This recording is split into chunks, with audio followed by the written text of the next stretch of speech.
Graça e paz, guerreiros e guerreiras em Cristo Jesus. Eu me chamo Adriana Pimentel e desde já eu quero agradecer pela vida de cada um de vocês, pelos comentários, pelas curtidas. Eu peço a Deus que ilumine, que proteja, que guarde e que realize, né, os sonhos que vocês têm tanto orado, tanto buscado. Ele não esqueceu, ele está analisando com muito carinho, eu creio assim.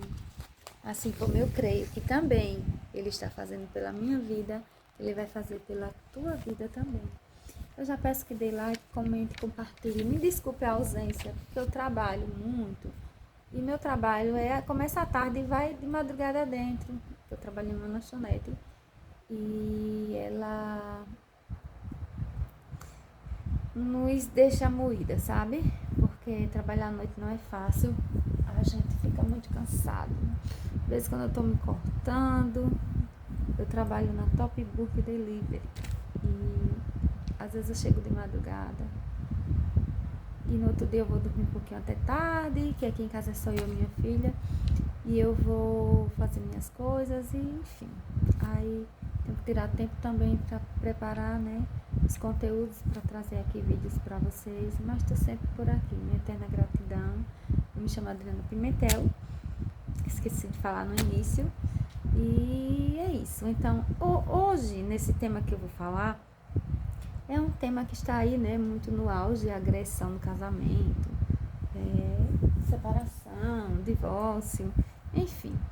É um tema, né, muito polêmico, mas tem estado aí, né, na mídia e aconteceu comigo, acontece com muita gente, muitas mulheres vivem isso diariamente.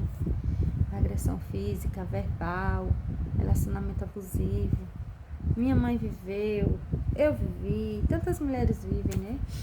E muitas, graças a Deus, conseguem sair da situação. Outras não, outras morrem, outras ficam adoecendo e morrendo aos poucos a cada dia, outras são assassinadas, enfim. Né? Cada minuto uma mulher espancada e muitas não têm coragem de denunciar o agressor e vivem nesses relacionamentos, né, pelos filhos, porque não tem para onde ir, porque amam mesmo, outras por medo, enfim, só Deus sabe, né? Conhece a situação de cada um de nós. Vemos aí esse caso da Ana Hickman, né? Hickman, e eu assisti a entrevista dela e eu fiquei horrorizada. Algumas vezes ali eu me senti na situação e a minha mãe também viveu. Minha mãe viveu pior, a minha mãe viveu agressão verbal e física. E ela ainda tentou, né? Ela engravidou de mim, aí veio embora. Foi lá em São Paulo. Aí ela veio embora. E eu nasci aqui, depois meu pai voltou, ainda tentaram várias vezes e não deu certo. E hoje ela é doente, ela toma remédio controlado. Eu falo sobre isso aí nos meus vídeos, tem 800 e poucos vídeos, tem playlist aí que tem os temas, desde meu nascimento até há pouco tempo. E eu falo sobre esse relacionamento abusivo que a minha mãe teve, e do qual eu sou fruto, né? Minha mãe casou com meu pai muito novinha, ela tinha 16 anos, ele já tinha seus 23 ou mais. E foi um relacionamento extremamente abusivo, né? De palavras e atos, né? E Deus sempre coloca anjos na vida da gente. Deus colocou um anjo na vida da minha mãe, que foi uma senhora lá em São Paulo, que pegou o endereço dela, escreveu para os meus avós e a minha avó mandou dinheiro e a minha mãe veio embora, né? Ainda bem que ele deixou ela vir embora, né? Mas ele maltratou muito ela, ao ponto de hoje ela ser uma pessoa doente. Espero que ele já tenha se arrependido, que Deus perdoe ele. E a minha mãe, eu não sei se ela perdoou. Às vezes eu acho que sim, às vezes não. Eu sei que a minha mãe é uma pessoa doente, é uma pessoa agressiva, uma pessoa difícil de lidar, toma remédio controlado. E ela guardou isso no coração, né? Isso é terrível. Eu não guardei no meu coração o que me fizeram. Eu já perdoei, Deus já me libertou. Eu não quero viver lamentando nisso. Mas é difícil viver assim, né? Porque a pessoa não casa pensando que vai viver essas coisas. Ninguém casa para viver num relacionamento abusivo. O abusista, o narcisista, o agressor, ele não demonstra no primeiro dia, né? Ele vai mostrando aos poucos. É porque também quando a gente tá apaixonado não percebe. A gente acha bonitinho o ciúme, a preocupação excessiva, mas a gente já percebe, porque a gente finge que não. Então, no começo, eles fazem de tudo para agradar. Você fica tão deslumbrada a você dizer que encontrei o homem da minha vida, o protetor, né? A pessoa que me protege, a pessoa que... Você vê na pessoa um pai, né? Um pai, principalmente se for mais velho. Então, não se iludam com homens mais velhos achando que vai ser um protetor, não. Porque idade não tem nada a ver, não. Eu também achava isso. E você tem aquela pessoa como uma pessoa que vai lhe proteger, vai passar o resto da sua vida, uma pessoa que você pode contar e de repente não é. De repente a pessoa se transforma num abusivo, num agressor abusivo, possessivo, uma pessoa que ao invés de te colocar pra cima, te impulsionar, vai te humilhar, né? Aí joga o passado na cara, e te humilha, e grita com você. E só não parte para agressão porque você não vai muito além, porque se você for, tem agressão sim, mas mesmo assim ainda tem aquelas de leve, né? Porque eu acho assim, que segurar no braço com força, querer quebrar já é agressão, puxar cabelo é agressão, empurrões é agressão, e falar palavras de baixo calão, falar que você falar palavrões que a gente não pode repetir aqui, te humilhar que você não é nada, que você, principalmente se você que você depende dele ou dela, que sem ele ou ela você não vive, você morre de fome, você é um parasita, né? E tantas outras coisas, ou colocar algum defeito físico em você. O meu pai mesmo dizia para minha mãe que minha mãe era analfabeta, era negra e era pobre. A minha mãe nem negra é, né? Porque essa palavra podia usar antigamente, né? A minha mãe, ela é descendente de índio. Tem a pele de cor de índio. Minha mãe não é afro, de forma alguma. Tem cabelo liso. Era todo mundo que conhece. A minha mãe é uma mulher muito bonita hoje. Ela engordou porque ela toma remédio controlado. Mas quem conheceu a minha mãe, meu Deus, quando ela era adolescente e nova, quando eu nasci, quando eu era adolescente, eu andava com a minha mãe, parecia que ela nem era minha mãe. Que a minha mãe sempre teve um corpão bem feita. Só que os remédios controlados deformaram ela, na verdade. Mas ela é uma mulher bonita. E ele dizia que ela era negra, pobre e analfabeta. Que a minha mãe não se alfabetizou. Era da roça, trabalhava. Naquele tempo, os pais se preocupavam em que filhos estudassem, não. Era raro. Era para trabalhar na roça e casar e pronto. Era essa a meta. E ela humilhava muito ela, né? Na frente dos outros, que isso é péssimo. Tem homens que gostam de rebaixar a mulher na frente dos outros. Humilhar. Você não pode nem falar, você tem que ficar calada. Se você abrir a boca, você leva uma cotovelada, um pontapé assim, debaixo da mesa, sabe? Um olhar feio, assim, já de repreensão. Você tem que ficar calada. Você tem que... Tem mulher, né, que não pode pegar o celular e ficar olhando, né, quando tá com a pessoa, só quando não está. Quando está, não pode nem atender a ligação dos parentes. Você não pode olhar no celular. Você não tem vida própria, né? Você é só julgado o tempo todo. Você tem que ser perfeita, tem que estar sempre limpa, a casa tem que estar sempre limpa, a comida tem que estar sempre feita, enfim. Você se torna a escrava do lar, a escrava do sexo, a empregada. Você é tudo, menos, né, aquela companheira, menos respeitada, valorizada. E quantas mulheres não vivem assim, né? Quantas mulheres no mundo de hoje atual, no dia a dia, não vivem uma vida assim? Casamento de aparência. Até tem alguma coisa, até até se arrumam, né? Saem, riem, tiram fotos de aparência, mas em casa só Deus sabe, né? Então não vale a pena viver nem tendo dinheiro e nem sem ter dinheiro. Porque tem muitas que não têm nenhuma vida, né, digna, nem uma vida de luxo. Tem uma vida miserável. Essas aqui não devem ter, né? Nenhuma, na verdade, deve viver em um relacionamento abusivo, nem por dinheiro, nem sem dinheiro. A verdade é essa. Quando a gente é agredida verbalmente, não é diferente de uma agressão que deixa marcas. A carne da gente dói, os nervos, a gente se sente um lixo, desmotivada, para baixo, sem forças, a gente fica moída. A autoestima vai lá para baixo, palavras dói tanto quanto palavras, dói tanto quanto tapas, né? Chutes, enfim. A minha avó falava muito que a minha mãe vivia com manchas roxas na pele, no olho. Meu pai espancava muito ela. E a minha mãe dizia que caiu. E isso era toda semana, era rotineiro. Toda semana que a minha avó ia visitar a minha mãe estava assim.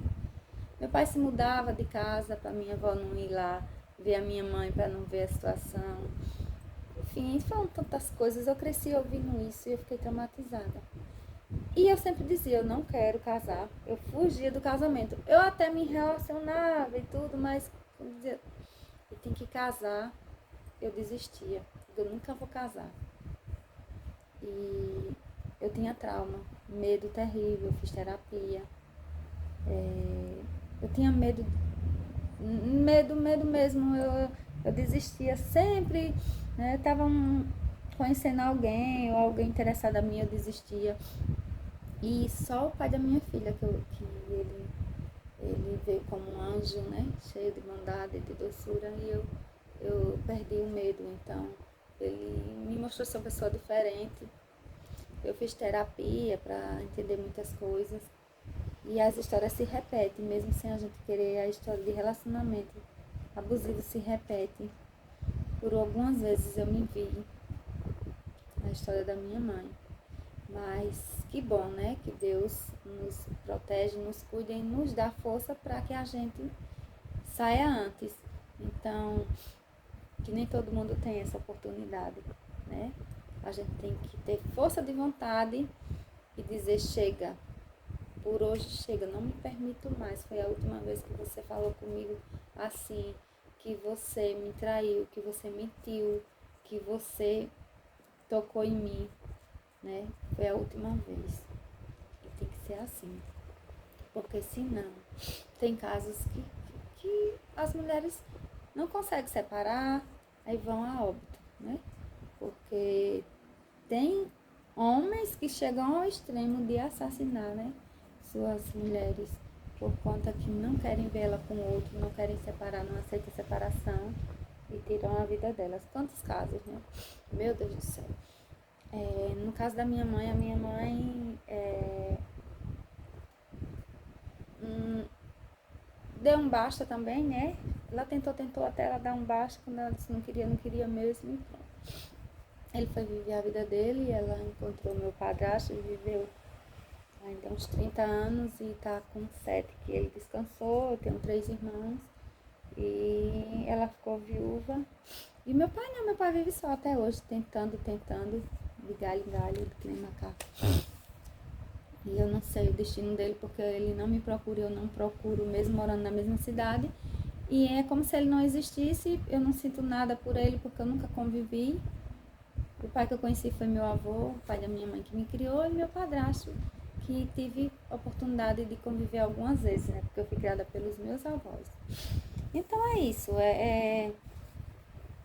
a pessoa vai se desfinhando, né? Morrendo aos poucos a cada dia, quando se permite viver num relacionamento abusivo. Eu assisti uma entrevista da Ana Hickman, eu fiquei assim, pasma. Como uma mulher daquela viveu, né, tantas coisas durante anos, como ela se permitiu. E a mãe dela viveu também um relacionamento abusivo. Veja como se repete, né? Parece uma maldição. né? Mas a gente tem que dar um basta, né? E dar a volta por cima. E eu sou muito a favor, né, do relacionamento ser restaurado e mais uma chance. Mas é quando é só um casinho assim, uma traição, enfim, e a pessoa mudou, a pessoa não quer mais, infelizmente aconteceu, mas a pessoa jura como não quer mais, mudou por completo. Algumas bobagens, mas quando se trata de viver com um agressor, um narcisista, um agressor, um abusador, uma pessoa bipolar, psicopata, não aconselho que volte de forma alguma. Ninguém, nem pastor, nem ninguém, nem padre, ninguém de nenhuma religião deve aconselhar uma pessoa, dar mais uma chance para um relacionamento agressor. Deus não quer isso. Tenho certeza que Deus não se entristece com o divórcio de uma pessoa assim. Agora, existem religiões, existem normas, doutrinas criadas pelo homem e as pessoas fantasiam aquilo e, né? Não, até que a morte separe, mas é a morte permitida por Deus, não até que a morte separe você ser assassinada ou adoecer por conta de um homem ou um homem de uma mulher, de forma alguma. Isso não existe, eu não concordo. A mulher, ela pode ser o que ela quiser. Hoje em dia a mulher conquistou seu espaço, né? A mulher é independente, a mulher trabalha, se sustenta. Por que se permitir viver um relacionamento abusivo?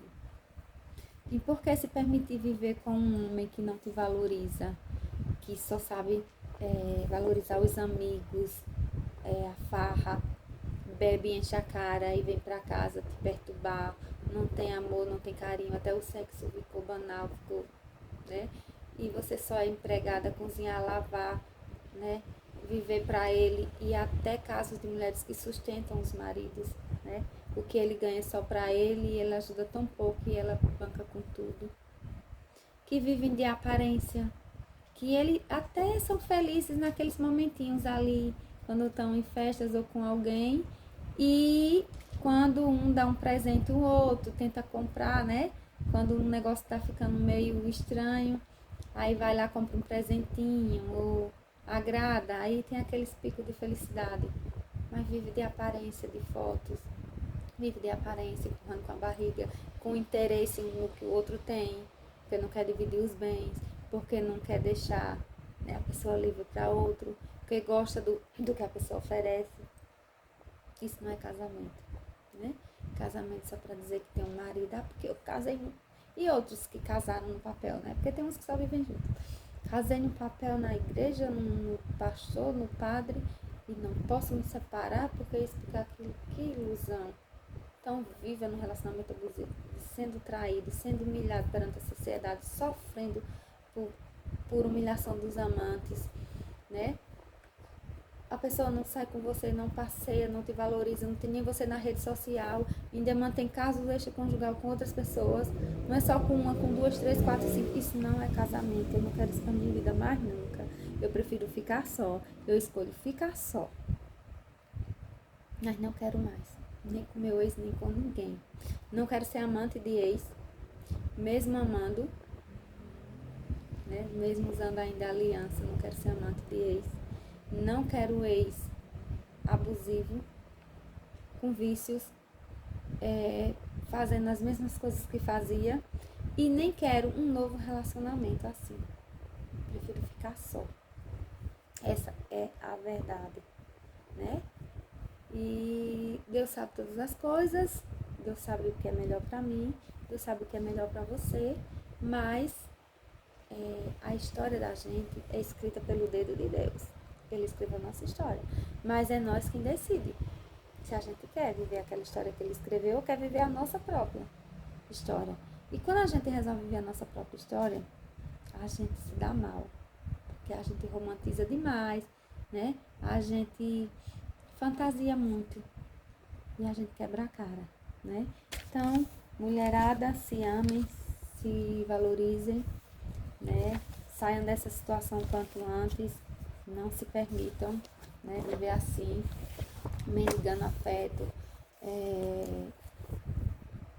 Não se permitam ser tapete. A escravidão acabou faz tempo, muitos anos, muitos mesmo. Você pode trabalhar, você pode se manter, você pode ainda dar a volta por cima. E se for preciso mudar de cidade, de estado, mas valorize a sua vida, tenha amor pela sua vida, tá certo? Isso também vale para os homens. Que Deus abençoe grandemente e poderosamente a vida de cada um de vocês.